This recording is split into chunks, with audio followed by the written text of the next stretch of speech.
remember, God knows what you like. He does. Okay. God is not going to send you somebody that you are not physically attracted to. You know, so, and a lot of times, because I feel like, people feel like, okay, you know what, I'm 35, I'm 40, so let me just take the holiest thing walking by. Hey, welcome back to my YouTube channel. It is your girl, Lala Jenkins, back with another YouTube video. And on this video, I actually wanted to bring my friend Chrystal Osborne on. She is a wife, a mother, a CPA. How long have I not been Chrystal Osborne? Oh my God! Oh my gosh! Cut! I definitely said Chrystal Osborne, bruh. Oh my gosh. We have actually been friends since high school, 9th grade. You know what? I was thinking about this the other day. So we became friends in oral interpretation. Do you remember that class? Remember oral interpretation? It was like acting. Yeah. And so we became friends like there. You remember that? But we kind of knew of each other in junior high. In junior high, we both ran track, but we weren't track stars. Okay. I ran track. I did one race. How many? No, I did some more, but I wasn't very good. Let's just be honest. I started walking. Did you start walking in your race? Because No. I was tired. I said, I'm done with this. I'm about to walk the race. Chrystal is a CPA. Yes. She is an accountant. She has her own accounting Practice. Yeah. Now, I was about to say firm. You are also an author. Yes. I just released it last week. It's called Becoming the Modern Proverbs 31 Woman. Yeah, it's a devotional that I just ordered. Yes. And I'm so excited about it. I'm a mom. You're a mother. Yes. Of 3 kids. Yes. One on the way. One on the way. So I'm the founder. There we go. I'm the founder of the Proverbs 31 Woman Club, and we have over 800 members on Facebook. It's all about edifying, encouraging women to be like the Proverbs woman. But the twist is that, okay, what does that woman look like in the 21st century? Because we're not making blankets anymore. At least I'm not making any blankets. I sure ain't about to make no blankets. Yes, but the creativeness, the creativity, the resourcefulness still transcends, you know, decades and generations down. And so that's really what we talk about. Yeah. So I wanted to bring Chrystal on, and I want to go turn my AC off because I feel like it's going to be loud in the camera. So I wanted to bring Chrystal on because I feel like I'm a professional single woman, and Chrystal is a professional married woman, no booze. And I've actually been single for the last, it seems like 10 years. Chrystal has been married for the last 10 years. Yeah, 8 years. And so I've actually talked to Chrystal about my single life, and I've asked her about marriage and like what to prepare for. And so I wanted to actually have that conversation on camera because I feel like there are women who can relate to me who are wanting to get married, and we're trying to figure out like how do we prepare? Yes. In addition to asking God, come on, hurry up. Yeah, no, and that's important. So I'm excited we're having this conversation, especially because, you know, a lot of people don't prepare for marriage until they get married. Yeah. Literally. Yeah. And a lot of times it's too late. Yeah. Right. So now you're trying to play catch up, like, oh my gosh, I should have did this, did this. So this conversation is really just going to break down, okay, if you are single, what do you need to do? And then if you are married, technically it's not late, but what are some things that you really need to do so that you can have that marriage, the relationship goals, and of course, and we'll talk more about that. Yeah, we'll talk about that because sometimes those things look really pretty, but okay, what are the things that you're really going through behind the scenes, and then how can you really address them effectively? So before we actually get into the marriage talk, you've actually been married to Josh for 8 years. 8 years this week. And wait, when is your anniversary? Wednesday, the 6th. Oh, May 6th. How did you and Josh meet? Back, I know it was at Potter's house, brick house. Yes. But I don't remember like what all happened. Okay, so here's our story. What's tea? And so Josh and I really made the decision at the same time to start following God. Okay. We didn't know each other, but around, you know, 2009 to 2010 is when we really said, you know, we really need to get ourselves together. Yeah. You know. Okay. And so I had a mutual friend of ours, Terry, who... TJ? Yes. That's my boy. And so Terry would always say, Chrystal, you need to come to Brick House. So it's this young adult Bible study that the Potter's house had, but it was held on a Friday night. And I was like, I'm not going to church on Friday. I know that's right. I was like, I'm tired. It's the end of my work week. I want to go just chill, maybe go hang out with friends. I'm not coming to church. So he would literally ask me every single Friday. Really? And I would always be like, oh, thanks. But no. Listen, Terry never asked me to come brick house. I could have had him in too, long time ago. But go ahead. Right. And so literally the day he didn't, I was like, what about brick house? And I texted him. Really? And I said, hey, I'm coming to brick house. And he was like, ma'am, I've been texting you like the last 6 months. Now you want to come now to brick you want to come, but come on. So anywho, I go. I have a great time. I'm like, oh my gosh, like these are other young adults that are really trying, like we're all trying to live for Jesus, you know, trying to leave the world system of things and really do the right thing. Just, be sold out. So I went, loved it. The second time that I went, Josh and I met. We ended up going to Cheesecake Factory afterwards, all of us, not just both of us. So you met Josh specifically, or like it was like a group and y'all like? It was a group setting, and so at first I just saw him in passing, didn't think anything of it. You know, I was just like, hey, he's a nice, handsome man. Josh is handsome. But my pride was high, and I was like, okay, you can't let it show, right? All right, you know? make him work for it, girl. Anywho. The after party is what they called it. So we go to the Cheesecake Factory. Yeah, so at the brick house, they always had after parties, which was literally like, we're going to go eat. No, we're going to go eat. We're going to go hang out. And so we end up going to Cheesecake Factory. It just so happened there was one seat left at the table right next to me. Okay. The table's packed. There's probably 15 people at the table. But you just so happened to have that one seat open. Yeah, the seat to my right was open. Let me see. So of course he comes in, and some of the other ladies at the table were like talking about this guy who's about to come. Oh, this guy's coming. Oh my gosh, he's so cute. Oh, I just can't wait. And I was like, okay, so who's this guy? Like, okay, yeah. All right, I'm excited to see who it is too. Girl, might be Drew about to walk in. Okay, and so here comes Josh coming in. Of course, he sits down. Hey, is anyone sitting here? No, go ahead. So he sits down. We all start striking up a conversation. You know, we just make small talk just like normal. And the whole time I'm thinking, okay, he's a nice looking guy, but let me just kind of see, you know. And at this point in my life, I was really done with superficial relationships.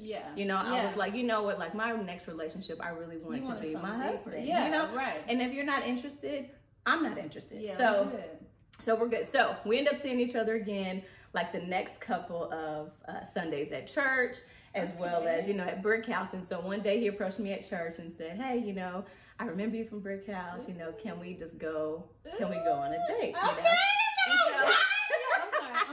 And so initially he says, well, can I have your number? Okay, so think about it.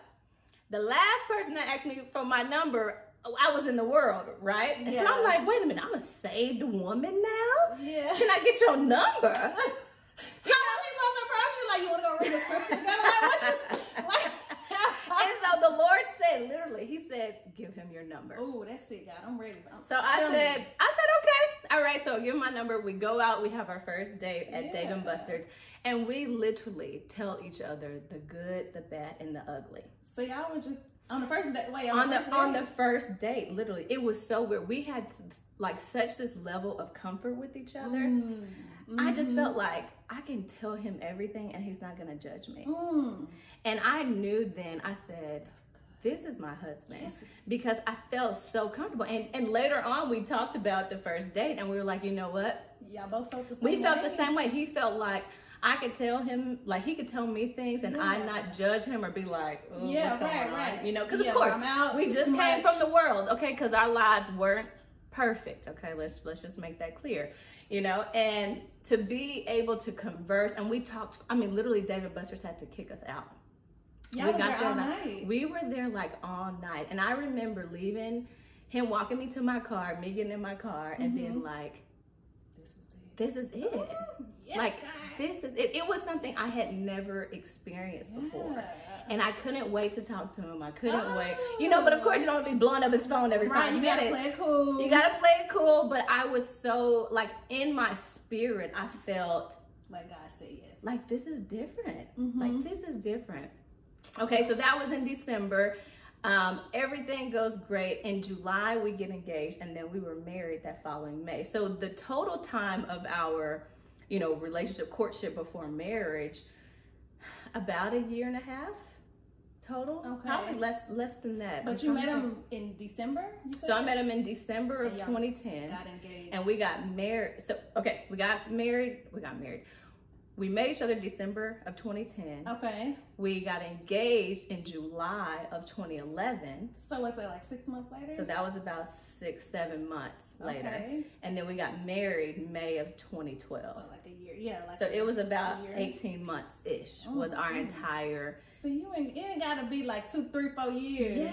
Yes. And I tell that to people all the time. Like when you have two people who are really submitted to the Lord, you know, God is going to set those parameters, not necessarily you. And sometimes we try to say, okay, you got to date at least 2 years. And then, you know, because you got to see how it is. Sometimes God may want to do something new. You know, he may be like, you know what, you're ready, he's ready. Let's make this thing work. Yes. Now, there's some counseling and all those things that you want to do in that time frame. But it doesn't necessarily have to be, okay, we're going to do 2 years, and then we're going to get engaged for a year, and then we'll be at that 3-year mark and we'll be ready to get married. God may want to do something new. I even know very successful marriages where it was even faster than that, and the key is really just being led by the Holy Spirit. The Spirit to tell you on it. He told us our wedding date, what day to get married. He told us all the things that we needed to do.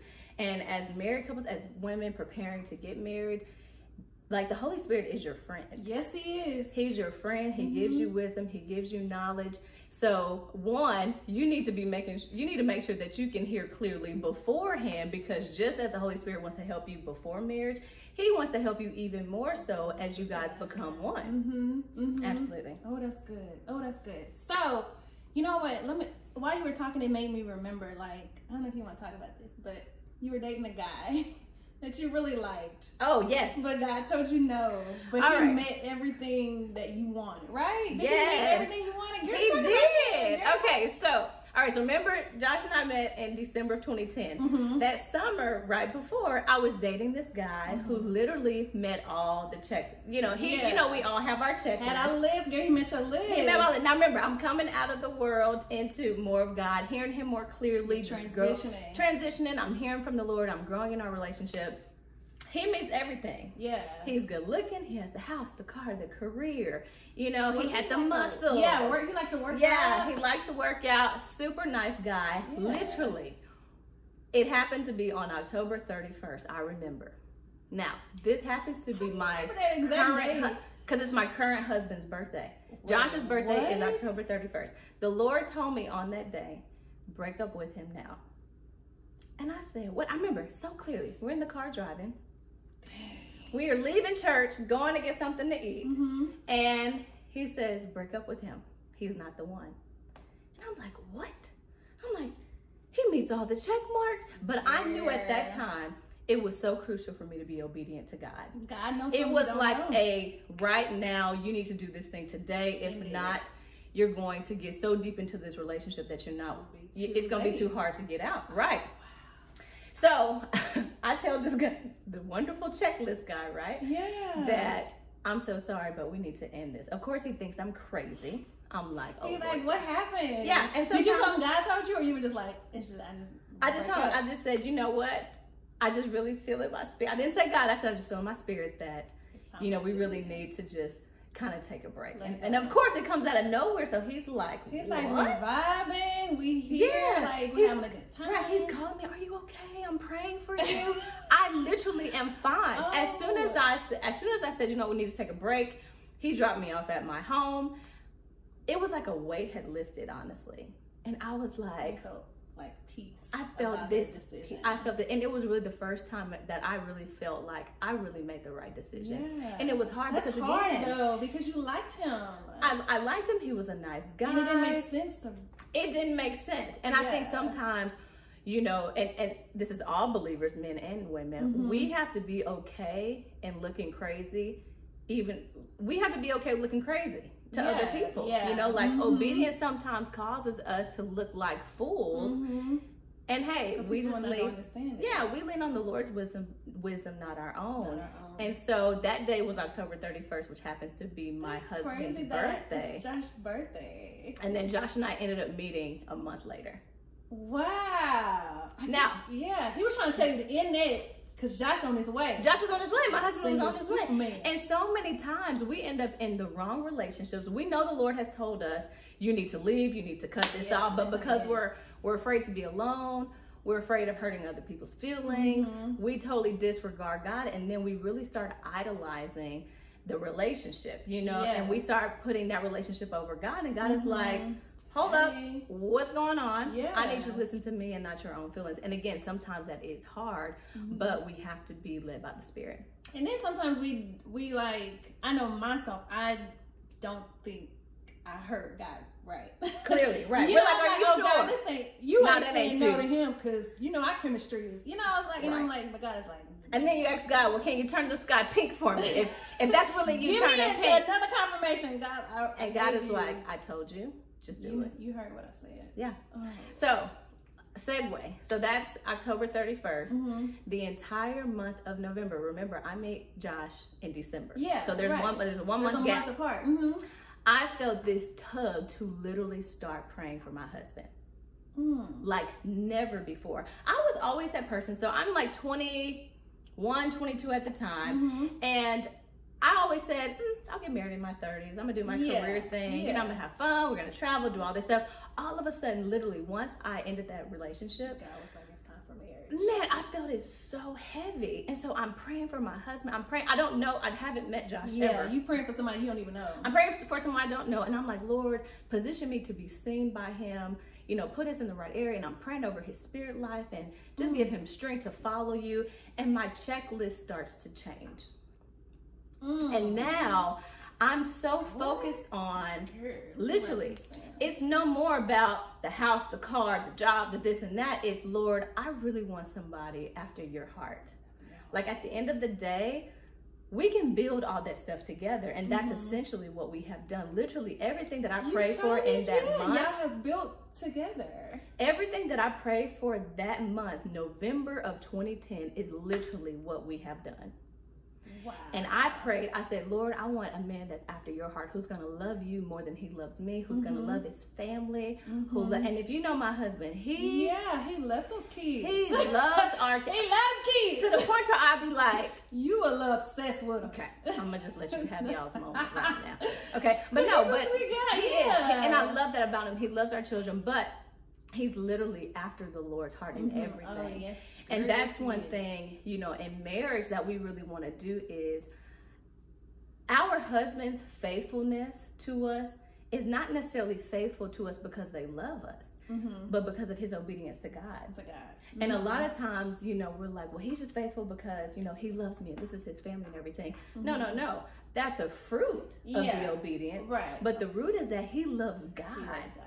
And that should be his relationship. And so as women and as wives, that's where we are to go in prayer. So if you're not married, that's what your prayer should be, is like, Lord, whoever my husband is, strengthen him to be obedient in his walk with you. Strengthen him so that he will love me just like Christ loves the church. And by default, he's gonna be faithful. He's gonna be the great dad. You know, but so many times we're praying for the fruit when really the root of the issue has to be addressed. So all that to say, my checklist totally shifted. Right. And really my goal at this point is like, Lord, I want, like, this is the principle. I want him to love you. However, I also want him to be attractive. Let's talk about it because I feel like, can I pray for that? Because I feel like I'm feeling like some people saying I need to settle. And I'm like, but if he's not cute. Okay, so let's talk about the checklist. I can't go past that. Yes. Okay, so let's talk about the checklist and how the checklist really needs to look as a woman who is trusting God for this godly man.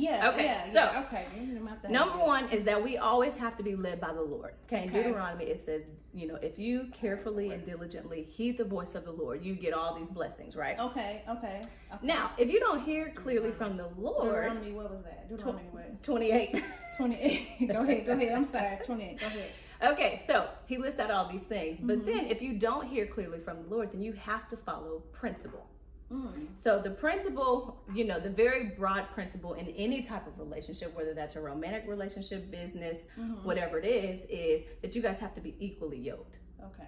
So for a believer, that means we have to believe the same God. Let's just make it real, because not everybody God is the same God. That's true. You gotta believe in Jesus. We need to believe in Jesus. Yeah. Okay. So that is going to be our primary foundation. If we're off there, it's null and void next, basically. What about, let me ask you this. What if I meet a guy and he's needing some help figuring out if he believes in Jesus or not. Can I help him along? No. And no, honestly. Honestly, no. The answer is no.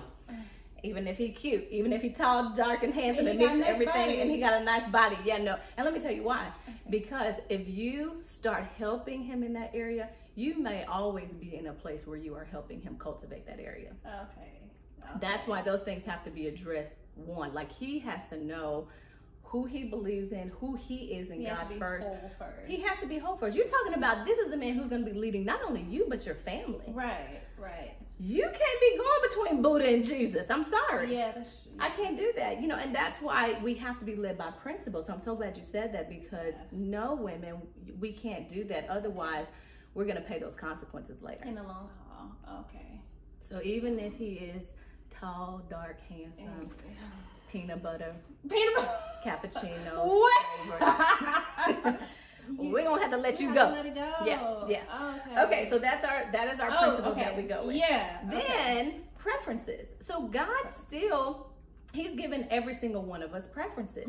So preferences are still important. It's what makes us unique from everybody else, right? Yes. So God still cares about the preference as long as the principle holds still. Okay. So yes, it does matter. Like, this is the man that you are going to be physically intimate with your whole life. And your kids gonna look like your man. Yes, and so it's important, And so my checklist was that, let me be honest, he got to be fine, Lord.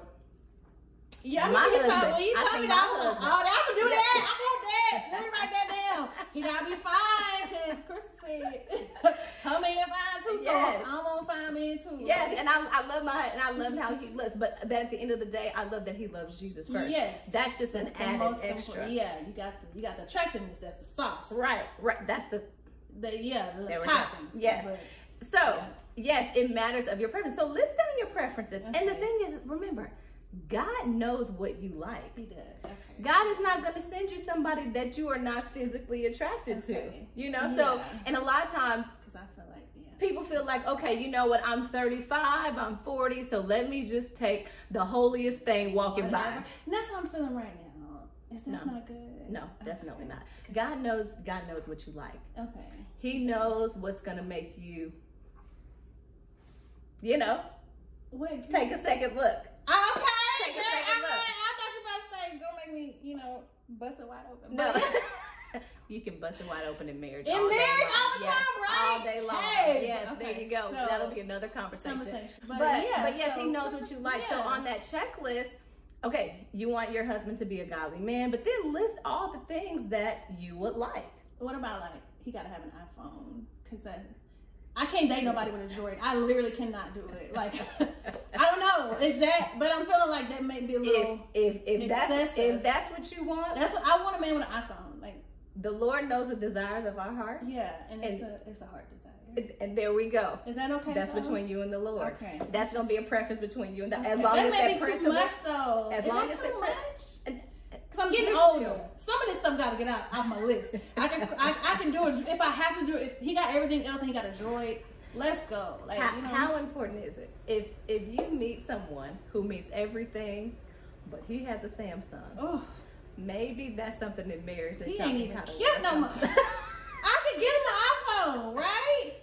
And those things are saying none but a word. As long as he's willing to. As long as he's, and those are little things. That's little. See, again, the principle in the Bible, it does not talk about what kind of phone you have. It don't. It really don't at all. But let me tell you, my husband, he had Metro when we met. Okay. He sure got no second. He has a better phone. He has the 11 now. Well, now, so things can change. Things can change. But if that is a desire of your heart, you go for it. Okay. But I'm not gonna make that my end all be all. Right. Yeah. Please don't. He could be an amazing. He could be an amazing man. Got that Jordan. I'm like, boy, yeah, bye. Like, you tried it with that phone. Exactly. So he gonna think I'm ladies don't. Yeah. Ladies don't. Okay. I'm sorry. Totally offended by the phone. So to answer your question about the checklist, we always start with the principle of we have to be equally yoked. Yes. And then you can go from there and add in all the things that are unique to you versus someone else. Okay.